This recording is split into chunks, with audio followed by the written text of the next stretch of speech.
32 minutos. La frase del presidente Petro fue: ojo con el concurso notarial, y se quedó corto. Todos los ojos del país deben amanecer puestos en el futuro del proceso con el que se van a elegir notarios para poco más de 300 notarías. Esta historia comienza explicando que en Colombia no se hace un concurso para elegir notarios desde el año 2015. Por eso hay notarías en las que hay encargados o notarios en interinidad, porque los titulares, esos que se ganaron un concurso hace 10 años, ya se jubilaron, otros se han muerto, unos más están enfermos o algunos han sido sancionados por delitos o investigaciones y así lo sacaron de las notarías. Dicho eso, el responsable de hacer el nuevo concurso es el Consejo Superior de Carrera Notarial, donde tiene una silla el presidente de la Corte Suprema, el presidente del Consejo de Estado, el procurador, el ministro de Justicia, 2 notarios que representan al resto de notarios del país y el superintendente de notariado. Este último, el único que tiene asiento pero no voto.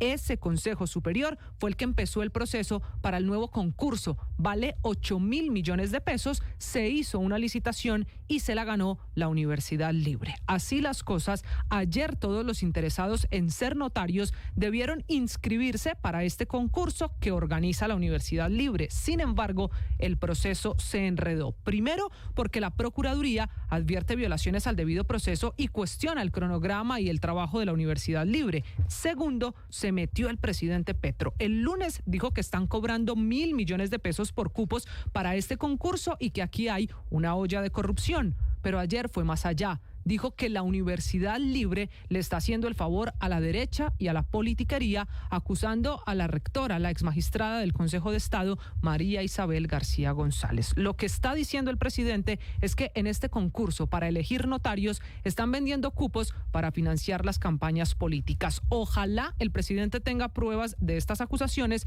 porque el país amanece en el peor de los mundos. Si se hace el concurso con la Universidad Libre, ya hay un manto de duda que anticipa la Procuraduría. Pero si no se hace un concurso que no pasa hace 10 años, seguirán apareciendo notarías en encargos, que dependiendo del tamaño, pues el notario encargado lo designa el gobierno nacional o el gobernador.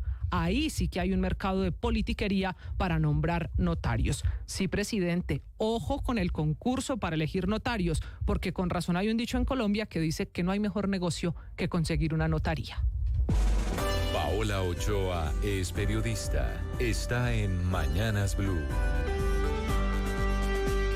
6:35 a.m. Vuelta como la del Titanic, la que empieza a dar en el Congreso la discusión del monto del presupuesto general de la Nación del próximo año, con posibilidad hoy de recortarse en unos 7 billones de pesos, según la propuesta que se mueve en las comisiones económicas y según le empiezan a endulzar el oído al presidente y al ministro de Hacienda, aparentemente hoy con la puerta abierta a un recorte intermedio e inferior a los 26 billones de pesos que vienen desfinanciados en ese presupuesto.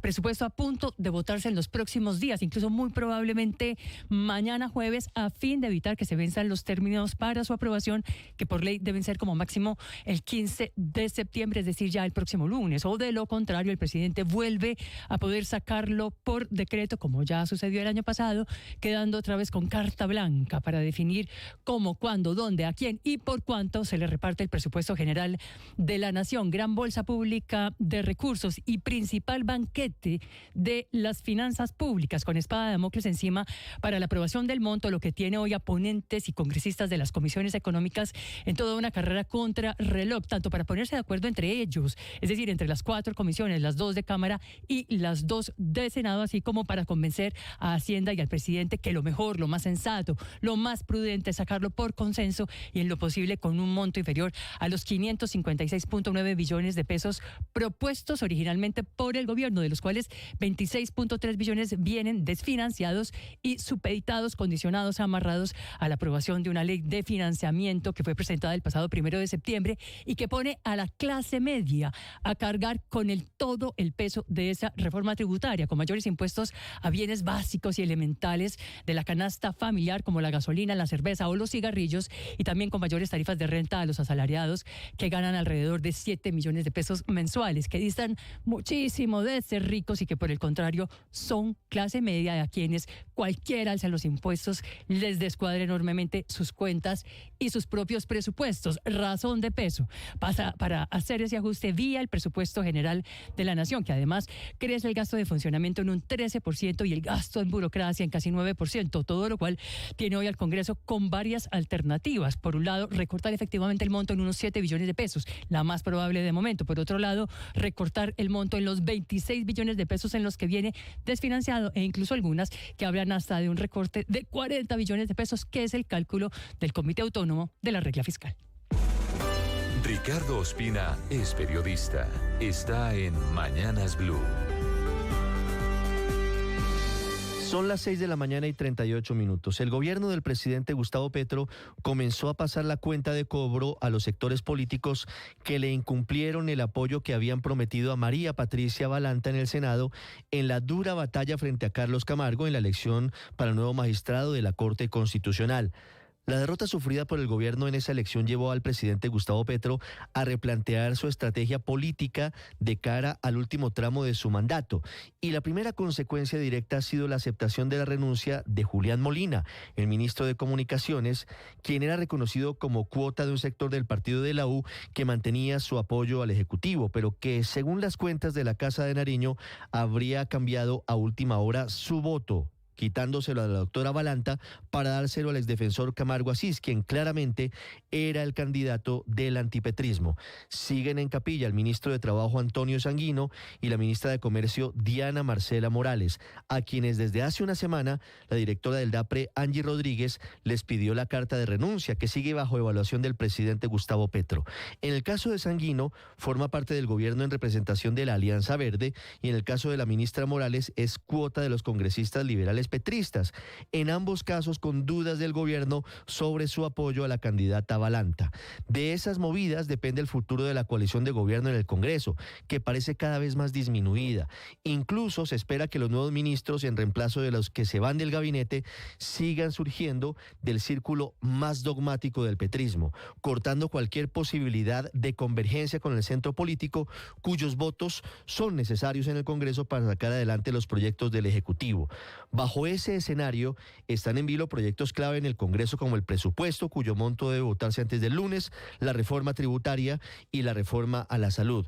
El presidente pareciera decidido a no impulsar nuevos proyectos de fondo en el Congreso para concentrar sus esfuerzos en liderar la campaña política para la reelección de su proyecto en el año 2026 y la obtención de mayorías en el legislativo, con el fin de sacar adelante lo que tanto negó en campaña. El presidente Petro va a tener como bandera de la reelección de su proyecto del pacto histórico la posibilidad de que en el 26 los colombianos nos embarquemos en una Asamblea Nacional Constituyente.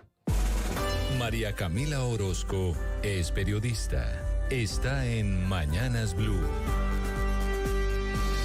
Ya son las 6:40 de la mañana. Los problemas judiciales para Nicolás Petro no acaban. La Fiscalía se alista para hacerle una nueva imputación por celebración indebida de contratos y falsedad en documento público, que podría llevarlo a enfrentar un segundo juicio. Lo que le atribuyen son injerencias, presiones cuando era diputado del Atlántico para que se firmaran 5 contratos que suman cerca de 3.000 millones de pesos entre la gobernación de ese departamento y una fundación que se llamaba Conciencia Social. Uno de los contratos fue por 400 millones de pesos para brindar ayuda social a ancianos, pero que dice la Fiscalía no se ejecutó.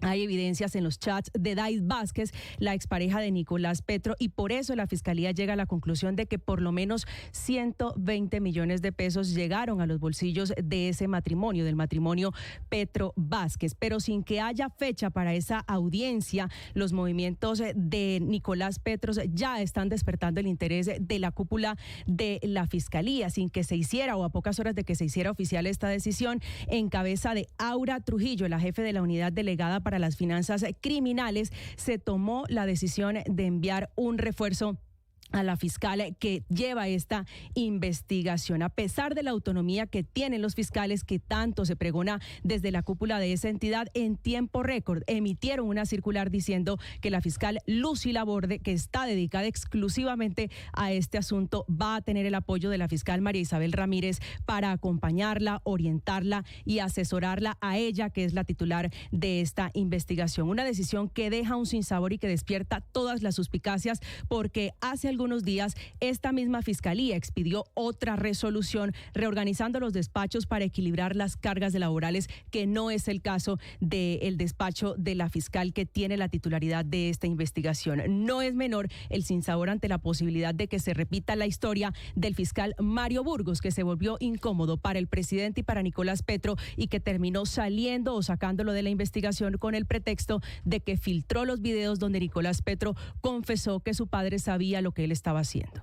Estás escuchando Blue Radio.